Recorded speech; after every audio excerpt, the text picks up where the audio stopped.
Hello दोस्तों, नमस्कार सभी को। और आज हम लेकर आए हैं उत्तर प्रदेश लेखपाल की जो आज परीक्षा हुई है 31 जुलाई 2022 को।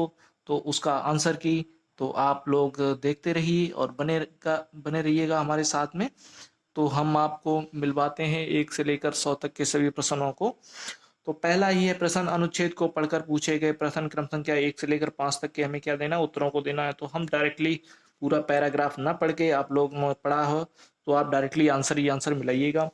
तो पहला ही प्रश्न है कि मनुष्य को किस प्रकार कर्तव्य पालन करना चाहिए। तो इसमें जो ऑप्शन हमारे पास 4 हैं, निष्काम भाव से, सफलता असफलता की चिंता किए बिना, आशा निराशा के चक्र में फंसे बिना। तो इसमें उपर्युक्त सभी यानी पहले का ऑप्शन डी सही होगा, बिल्कुल करेक्ट आंसर है सभी का। तो मनीषियों ने सफलता की कुंजी किसे कहा है, असफलता को, यानी क्वेश्चन नंबर 2 का ऑप्शन सी सही है। तो मिलाते रहिएगा, बने रहिएगा हमारे साथ में। असफल व्यक्ति क्या अर्जित करता है, तो असफल व्यक्ति अनुभव की संपत्ति अर्जित करता है। असफल व्यक्ति क्या करता है, अनुभव की संपत्ति जो है उसको प्राप्त होती है। तो प्रश्न नंबर 3 का बी ऑप्शन सही है। प्रश्न नंबर 4 देखिएगा। प्रश्न नंबर 4 है कि कैसे व्यक्तियों को का जीवन धीरे धीरे बोझ बन जाता है। तो कैसे बोझ जीवन बन जाता है, जो असफल होने पर दोबारा प्रयत्न नहीं करते हैं उनका जीवन जो है धीरे धीरे जाता है, बोझ बन जाता है। तो हमें क्या करना चाहिए, प्रयत्न करना चाहिए। क्वेश्चन नंबर 4 का ए ऑप्शन सही है। क्वेश्चन नंबर जीवन 5 है, कुछ जीवन की सार्थकता किसमें है, तो कर्तव्य मार्ग पर चलने के आनंद में जो है, 5वें का सी ऑप्शन बिल्कुल सही है। 6 नंबर देखिए, आनंद शब्द का उचित पर्यायवाची शब्द क्या है, मोद और हर्ष, यानी 6 का ए ऑप्शन सही है। 7वां, अपना पराया किस समास का उदाहरण है, तो अपना पराया जो है द्वंद्व समास का, 7वें का ए सही है। 8वां, निम्नलिखित सही संधि विच्छेद का चयन कीजिए। तो इसमें क्या है, वीर धन अंगना, ये ऑप्शन जो है 8वें का सी सही है। 9 नंबर है, कब्र में पैर लटकाना, मुहावरे का सही अर्थ क्या है, तो मृत्यु के समीप होना, यानी 9वें का ए ऑप्शन सही है। 10वां, किस निम्न में से सलाका का तद्भव रूप है, सलाका का क्या होता है, सलाई, यानी 10वें का बी ऑप्शन बिल्कुल सही है। 11वां नंबर देखिए, निम्न में से किस शब्द की वर्तनी शुद्ध है, तो इसमें ऑप्शन 11वें का सी ऑप्शन सही है, लालायत। 12वां नंबर, निम्नलिखित शब्दों पर विचार कीजिए। तो इसमें जो है 4 ऑप्शन हमारे पास हैं, तो इसमें 12वें का ऑप्शन सी, यानी तीसरा चौथा हमारे पास जो ऑप्शन है वो बिल्कुल सही है, यानी 12वें का सी है। 13वां नंबर, निम्नलिखित कौन सा शब्द स्त्रीलिंग है, तो इसमें संबल शब्द जो है स्त्रीलिंग नहीं है। 14वां नंबर, किस विकल्प में सही विलोम युग्म है, तो इसका कृपण और दाता, यानी 14वें का बी ऑप्शन बिल्कुल सही है। जीवन पद का समानार्थी शब्द क्या होगा, स्वामी या पति, यानी 15वें का बी ऑप्शन करेक्ट है। 16वां, इसमें जो है यमराज भी हो सकता है, ये थोड़ा क्वेश्चन जो है थोड़ा डाउट लग रहा है, लेकिन इसकी पॉसिबिलिटी जो है पति या स्वामी की ज्यादा है। 16वां नंबर, जिसे इंद्रियों से अनुभव न किया जा सके, अनेक पद के लिए एक शब्द क्या होगा, अति इंद्रिय, यानी 16वें का ए ऑप्शन बिल्कुल सही है। 17वां ऑप्शन देखिए, निम्न में से कौन सा शब्द पुल्लिंग है, पुल्लिंग कौन सा है इसमें, विवाह, यानी 17वें का सी सही है। 18वां, पंखा शब्द का बहुवचन होगा, पंखा का क्या होगा, पंखे, यानी 18वां का डी ऑप्शन सही है। 19 नंबर देखिए, दुशासन का संधि विग्रह होगा, दुष्धन आसन, क्या होगा, दुष्धन आसन, यानी 19 का सी ऑप्शन सही है। 20 नंबर देखिए, निम्नलिखित में से तद्भव शब्द है, तद्भव कौन सा है, अक्षर शब्द जो है तद्भव है, यानी 20 का डी सही है। 21 नंबर देखिए, अशुद्ध वाक्य हमें क्या करना है, इसमें छाड़ना है। तो इसमें पहला, तीसरा और चौथा जो है अशुद्ध है, यानी 21 का बी सही होगा। जो इसमें 2 नंबर है ये सही लग रहा है। 22 नंबर देखिए, खग जाने खग की ही भाषा का अर्थ, यानी खग खग किसके, पक्षी, यानी समान प्रवृत्ति वाले एक दूसरे को सराहते हैं। तो इसका बी ऑप्शन, 22 का बी ऑप्शन सही है। 23 नंबर, हरिमोहन को रुपए दिए, हरिमोहन को रुपए दिए रेखांकित शब्द में कौन सा कारक है, तो यहाँ पे कर्म कारक है, यानी 23 का ए सही है। 24 नंबर, अरुण अरुण शब्द का अनेकार्थी शब्द, यानी सूर्य और गुलाबी, यानी 24 का ए ऑप्शन सही है। 25 का देखिए, आज की सभा में अनेकों लोग उपस्थित थे, यहाँ पे अशुद्ध वाक्य क्या है, अनेकों लोग, अनेक लोग होगा, अनेक तो अनेक जो है खुद ही में क्या होता है, बहुवचन होता है, उसको बहुवचन नहीं बनाया जा सकता। इसमें देखिए 26, अब मैथ के प्रश्न शुरू होते हैं। 25 अभी तक हमारे हिंदी के प्रश्न जो है समाप्त हुए हैं। अब 26 नंबर में 18 प्लस 15 भाग 3 गुणे 9, तो इसका ऑप्शन यानी 26 का ए ऑप्शन सही होगा, 63। 27 नंबर देखिए आप, यानी 15 संख्याओं का माध्य 30 है, यदि प्रत्येक संख्या में 3 जोड़ दिया जाए तो नया माध्य क्या होगा? इसका 33 आंसर जो है सही है, 27 का सी। 28 नंबर देखिए, बहुलक क्या होता है? जो मतलब जो हमारे पास जो बंटन दिया हुआ है इसमें सबसे ज्यादा बार जो होगा 3 जो है सबसे बार ज्यादा है, तो 28 का 3 ए ऑप्शन सही है। 29 नंबर देखिए, 13, 15, 12, 21, 10, 14 और 12 की मध्यिका ज्ञात कीजिए, तो मध्यिका इसमें क्या होगी? 13 होगी। 30, एक समबाहु त्रिभुज का परिमाप सेंटीमीटर में ज्ञात कीजिए जिसका आधार 18 सेंटीमीटर, तो इसका ऑप्शन ए सही हो गया, यानी 54 नंबर। 31 नंबर क्वेश्चन देखिएगा, 31 में दिया हुआ है एक आयत का क्षेत्रफल ज्ञात कीजिए जिसकी लंबाई 12 सेंटीमीटर, चौड़ाई 11 है, तो इसका ऑप्शन 31 का यानी बी ऑप्शन सही होगा, 132 आंसर होगा। 32 में देखिए संचयी बारंबारता दिए हुए, नीचे बंटन जो दिया हुआ है इसमें बारंबारता 1921, ये इसका सही है। 2240 गुणनखंडों का योग कितना निकलेगा? 6094। Very easy questions. इसके बाद में आप देख सकते हैं यहाँ पे थोड़ा मिस अंडरस्टैंडिंग हुई है, ये पेपर थोड़ा जो है गड़बड़ हो गया है, तो यहाँ पे आप इसका इसके बाद में देखिए 6094, ये तो ऑप्शन है ही सही। इसके बाद में हमारे पास एक जे पाई चार्ट वाला क्वेश्चन आ गया है, तो इसमें जो है हमारा 5 अनुपात यानी 5:3 निकलेगा, ये हमारा क्वेश्चन जो है नेक्स्ट है। उसके बाद में एक क्वेश्चन हमारे पास 1997-98 में कंपनी की आय 1994-95 से कितनी गुनी होगी? तो 1.5 गुनी हो जाएगी। कितनी हो जाएगी? 1.5 गुनी हो जाएगी। और एक क्वेश्चन है 1967-97 कंपनी की आय समीक्षाधीन अवधि में औसत आयु लगभग कितनी हो जाएगी? 125% हो जाएगी, इसका ये सही है। नेक्स्ट क्वेश्चन देखिए आप, 194 इसमें 7% सही है। नेक्स्ट क्वेश्चन है, उसके बाद में एक क्वेश्चन है यहाँ पे 97-98 कंपनी और कितनी वृद्धि हो जाएगी? तो 100% की वृद्धि हो जाएगी। नेक्स्ट क्वेश्चन है हिस्टोग्राम आयत एक प्रकार है, तो आवृत्ति आरेख, इसमें जो है सी ऑप्शन सही है। और एक त्रिभुज के क्षेत्रफल समान आधार पर और समांतर रेखाओं के बीच समांतर चतुर्भुज का क्षेत्रफल क्या होगा? आधा होगा, इसका आधा ऑप्शन सही है। नेक्स्ट देखिए, अब जो है यहां से हम शुरू करते हैं कि राहुल के वेतन, तो इसमें जो है 11% ऑप्शन सही है, आप मिला सकते हैं। एक त्रिभुज एबीसी, मैथ का जो है हम अलग से एक एनालिसिस वीडियो डालेंगे, अभी आप केवल आंसर मिला सकते हैं, और हम जो है प्रत्येक क्वेश्चंस को क्लियरिफाई करेंगे, बिल्कुल सिंप्लीफाई करेंगे, और आप अच्छे से इसको डीपली से समझ सकते हैं। आप अभी केवल जो है हम आंसर की पे फोकस कर रहे हैं, तो यहाँ पे इसका 5 सेंटीमीटर होगा। नेक्स्ट क्वेश्चन द्विघात समीकरण है, इसमें इसके मूल क्या होंगे? तो 2 ± √5 होगा इसका। उसके बाद अमित अपना मोबाइल 1280 रुपए में बेचता है और 30% की हानि पर बहन करता है, तो अपना मोबाइल किस दर पर बेचता है जिससे उसे 30% का लाभ होना चाहिए? तो 3380 रुपए का बेचते हैं, तो उसे लाभ हो जाएगा।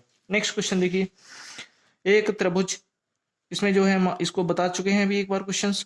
एक त्रिभुज बी पर समकोण है, ए बी बराबर 12, ए सी बराबर 13 है, बी सी ज्ञात करना है, तो यहाँ 5 सेंटीमीटर निकलेगा।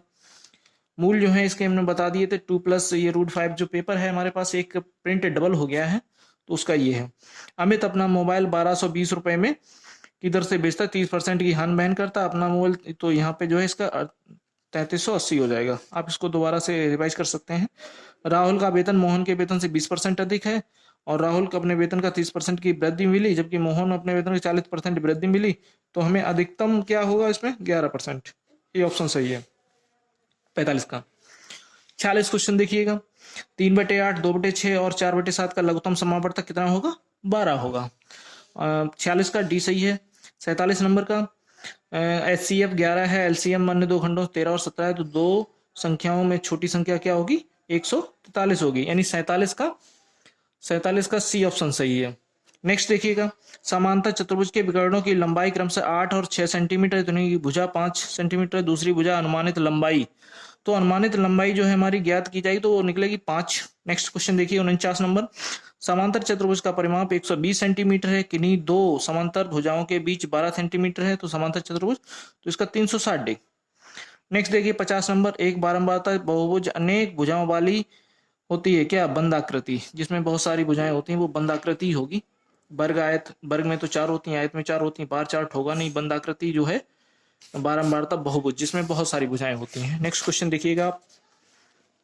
अब जो है हमारे मैथ के क्वेश्चन खत्म हो गए, हिंदी के खत्म हो गए, उसके बाद में अब शुरू होता है जीके एंड करंट अफेयर्स। तो आप इसको जो है देख लीजिए, मैं डायरेक्टली आंसर ही बताई दे रहा हूँ। नई प्रौद्योगिकी का उपयोग करके ईंधन की बढ़ती हुई दक्षता से मनुष्य और पर्यावरण को कैसे लाभ होता है? तो इसकी जो है प्रदूषण और खपत में कमी आएगी, यानी 51 का डी ऑप्शन सही है। नेक्स्ट देखिए 52 नंबर, कौन नेपाल में हिमालय पर्वतमाला में एवरेस्ट बेस कैंप फतेह करने वाली सबसे कम उम्र की भारतीय पर्वतारोहियों में से बन गई है? तो वो कौन है? रीधम ममानिया। इसका 52 का बी ऑप्शन सही है। नेक्स्ट क्वेश्चन देख सकते हैं, किस देश ने मई 2020 में ब्रिक्स विदेश मंत्रियों के बैठक की अध्यक्षता की? तो वो चीन ने की थी, अभी जो हुई है वर्तमान में ही, मई में, अपने पिछले महीने में। 54 नंबर देखिए, सुभाष चंद्र बोस को देश नायक किसने कहा था? तो रविंद्रनाथ टैगोर ने देश नायक कहा था। आगे देखिए 54 नंबर का बी ऑप्शन सही है। 54 का बी ऑप्शन सही है, यानी रविंद्रनाथ टैगोर। 55 का, किस रियासत के खिलाफ अभियान को ऑपरेशन पोलो कूट नाम दिया गया? तो वो हैदराबाद, यानी 55 का सी ऑप्शन सही है, बिल्कुल एकदम राइट। आप जो है चेक कर सकते हैं, मिला सकते हैं, और अपने क्वेश्चंस को कमेंट करना ना भूलिएगा। तो देखिएगा, भारत में निम्नलिखित किस राज्य में सबसे कम लोकसभा सीट है? तो गोवा में 2 हैं, सिक्किम में 1 है, सबसे कम सिक्किम में है, तो 56 का ऑप्शन होगा सी। नेक्स्ट देखिएगा, EFT का पूर्ण रूप क्या है? Electronic funds transfer. तो इसका पहला ही ऑप्शन सही है, यहाँ पे दिया हुआ इलेक्ट्रॉनिक फंड्स ट्रांसफर, यानी 57 नंबर का ए ऑप्शन बिल्कुल एकदम करेक्ट है। 58 नंबर देखिए, बफिन द्वीप किस देश में स्थित है? बफिन जो है कनाडा में स्थित है, यानी 58 का डी ऑप्शन सही है। प्रेस की स्वतंत्रता भारत के संविधान के किस अनुच्छेद के तहत निहित है? तो वो है अनुच्छेद 19, यानी 59 का ए ऑप्शन सही है, बिल्कुल राइट। किस पंचवर्षीय योजना के बाद रोलिंग प्लान लागू किया गया? तो कब रोलिंग प्लान लागू किया गया था भाई? पांचवी पंचवर्षीय योजना में, 60 में का ए। नेक्स्ट देखिएगा, 1942 में जब भारत छोड़ो प्रस्ताव पारित किया गया तो भारत का वायसराय कौन था? लॉर्ड लिनलिथगो, यानी 61 का ए नंबर सही है। बीसी रॉय पुरस्कार किस क्षेत्र में दिया जाता है? तो बीसी रॉय पुरस्कार जो है चिकित्सा के क्षेत्र में दिया जाता है, 62 का सी ऑप्शन सही है। नेक्स्ट देखिए 63 का, निम्नलिखित में से भारतीय संविधान के किस अनुच्छेद में राज्य के नीति निर्देशक तत्वों को शामिल किया गया है? तो ये है 36 से 51 में नीति निर्देशक तत्वों को शामिल किया गया। महात्मा गांधी ने नमक सत्याग्रह कहां से शुरू किया था? कहां से शुरू किया था, खत्म नहीं किया था, तो यह साबरमती से किया था। नेक्स्ट है 65, सती प्रथा को किसने समाप्त किया? तो सती प्रथा को लॉर्ड विलियम बेंटिंग ने समाप्त किया था, 65 का डी ऑप्शन सही है। 66 नंबर देखिए, ब्रिटिश शासन के दौरान भारत की अधिकांश जनसंख्या जीविका के लिए किस क्षेत्र पर निर्भर थी? प्राथमिक क्षेत्र पर थी, प्राइमरी सेक्टर। नेक्स्ट देखिए 67 का, उत्तर प्रदेश भारतीय संघ के कितने राज्यों के साथ अपनी सीमाओं को साझा करता है? तो 8 सीमाओं के साथ में क्या करता है? साझा करता है। उत्तर प्रदेश की अर्थव्यवस्था पर आधारित है, उत्तर प्रदेश की जो अर्थव्यवस्था है वो कृषि पर आधारित है, तो 68 का यानी 68 का बी ऑप्शन सही है। तो आप देख सकते हैं, मिला भी सकते हैं, बिल्कुल सटीक आंसर आपको मिलेंगे, और आप अपना आंसर की चेक भी कर सकते हैं। 69, सबसे लंबा राष्ट्रीय राजमार्ग कौन सा है जो उत्तर प्रदेश से होकर गुजरता है? तो ये है NH2 जो है राष्ट्रीय राजमार्ग सबसे लंबा है जो उत्तर प्रदेश से होकर गुजरता है। 70 नंबर क्वेश्चन देखिए, निम्नलिखित में से किस अनुसूचित जनजाति की जनसंख्या उत्तर प्रदेश में सबसे अधिक है? तो थारू जनजाति जो है उत्तर प्रदेश में सबसे अधिक मात्रा में पाई जाती है। नेक्स्ट देखिए 71, निम्नलिखित में से कौन सा जल डमरू मध्य भूमध्य सागर के अटलांटिक महासागर से जोड़ता है? तो यह जिब्राल्टर का जल डमरू मध्य, ये जो है किसको जोड़ता है? जल डमरू मध्य भूमध्य सागर को अटलांटिक महासागर से जोड़ता है, तो जिब्राल्टर का जल डमरू मध्य। नेक्स्ट क्वेश्चन देखिएगा 72 का, निम्नलिखित में से किसे उत्तर प्रदेश के मंदिरों का शहर कहा गया? मंदिरों का शहर किसको कहा जाता है? बनारस को। बनारस जो है मंदिरों के शहर के नाम से प्रसिद्ध है। लखनऊ को तो भैया जानते हो नवाबों का शहर है। उसके बाद में ये उत्तर प्रदेश की राजधानी भी है हमारी। 73 देखिए, उत्तर प्रदेश में आईटी शहर की स्थापना, मतलब आईटी शहर कहाँ स्थापित किया जा रहा है? तो वो लखनऊ में किया जा रहा है आईटी शहर। अगला क्वेश्चन है, निम्नलिखित को मिलाइए। अब ये हमारे पास चार ऑप्शंस हैं, गोविंद बल्लभ पंत, उसके बाद में दूसरा है परीक्षा बांध, गोविंद सागर बांध और जामिनी बांध।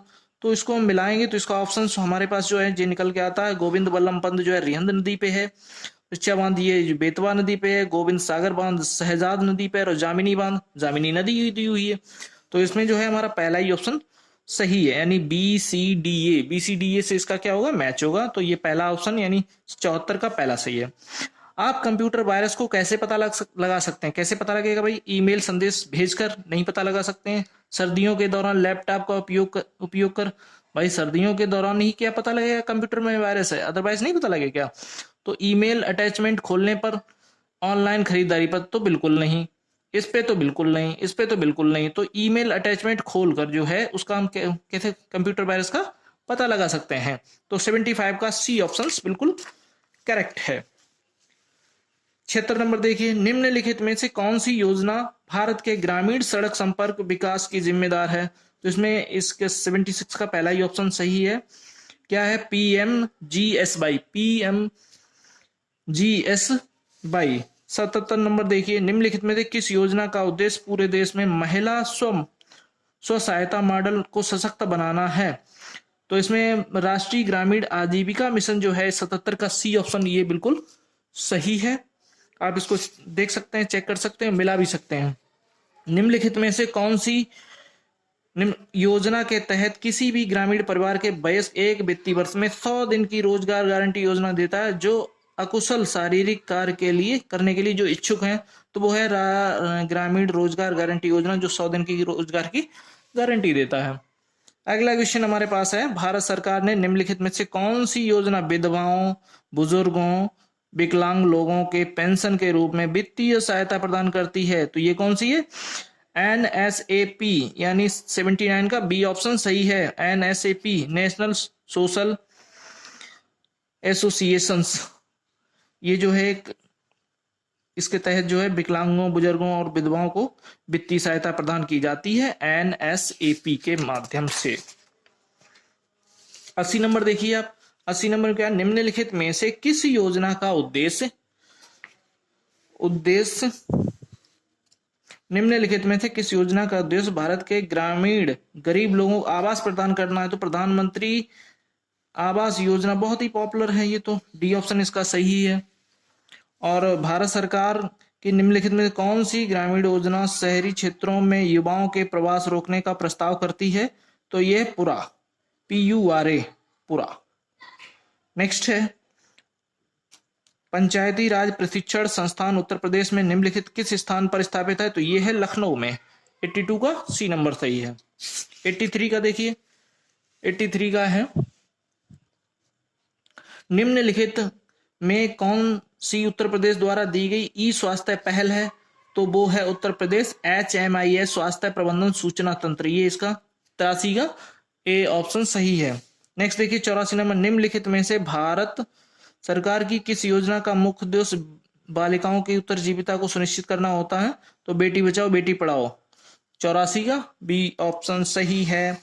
85 देखिए, UPRDRA यूपी ग्रामीण सड़क विकास एजेंसी की स्थापना कब हुई थी? ये हुई थी 2003 में। 85 का ए, स्वच्छ भारत मिशन ग्रामीण चरण 2 किस वर्ष शुरू किया गया था? ये 2020 में दूसरा चरण जो है स्वच्छ भारत मिशन का शुरू किया था। 86 का ये सी ऑप्शन बिल्कुल सही है। आप मिला सकते हैं, चेक कर सकते हैं। और नेक्स्ट देखिए, निम्नलिखित में से किस संस्थान का मिशन भूमि संसाधनों से स्वास्थ्य उत्पादकता को एक स्थायी तरीके से संरक्षित करना और सभी संपादित खेती योग्य भूमि की रक्षा पुनर्वास करना है? तो उत्तर प्रदेश भूमि सुधार निगम, यानी 87 का ए ऑप्शन सही है। भूमि सुधार निगम के FFS का पूर्ण रूप क्या है? तो फार्मर फील्ड स्कूल यानी बी ऑप्शन 88 का बी ऑप्शन सही है। केंद्र सरकार की निम्नलिखित में कौन सी योजना धुआं मुक्त ग्रामीण भारत की परिकल्पना है? तो भैया उज्ज्वला योजना सबसे तो 89 का सी ऑप्शन बिल्कुल करेक्ट है। 90 देखिए, ग्रामीण क्षेत्रों की अर्थव्यवस्था और बुनियादी ढांचे को मजबूत करने के लिए 2021 में निम्नलिखित में से कौन सी योजना शुरू हुई थी? ये तो यूपी मातृभूमि योजना, ये 90 का ए ऑप्शन बिल्कुल सही है। 91 निम्नलिखित में से कौन सी योजना दुर्पार्य और व्यावसायिक एवं शोषण रोकथाम, बचाव, पुनर्वास, पुनर्एकीकरण के लिए है? तो आजीविका योजना। उसके बाद में एक क्वेश्चन 92 है। 92 निम्नलिखित कौन सी योजना हमारे देश की पारंपरिक कलाओं, शिल्पों, संरक्षण और अल्पसंख्यक समुदायों पर कारीगरी शिल्पकारों की क्षमता निर्माण करती है? तो ये उस्ताद योजना, यानी 92 का सी सही है। 93 का निम्नलिखित में कौन सी योजना गैर कृषि गतिविधियों, महिलाओं, उद्यमीकरण, कौशल विकास और आर्थिक सशक्तिकरण का प्रावधान करती है? तो ट्रेंड योजना। 93 का ए ऑप्शन सही है। 94 का देखिए आप, निम्नलिखित में कौन सा मंत्रालय नोडल विभाग राष्ट्रीय आजीविका मिशन को संभालता है? तो ये हमारा है सामाजिक न्याय एवं अधिकारिता मंत्रालय।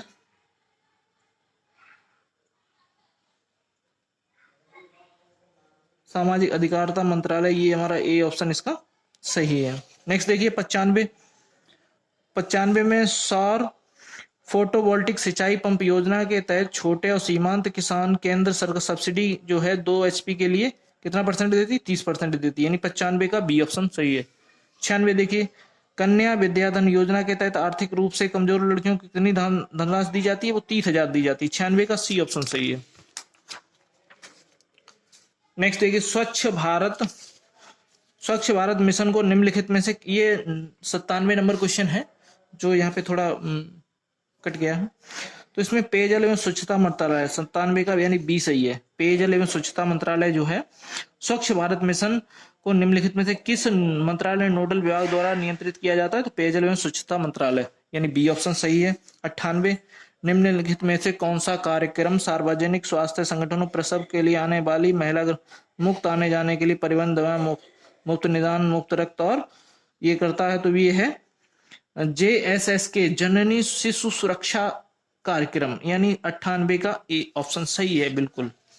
99 देखिए, 99 का आप देख सकते हैं, निम्नलिखित में से किस मंत्रालय या नोडल विभाग केंद्र में एकीकृत बाल विभाग सेवा योजना के कार्यान्वयन की प्राथमिक जिम्मेदारी है? तो वो है महिला एवं बाल विकास मंत्रालय, यानी 99 का डी ऑप्शन सही है।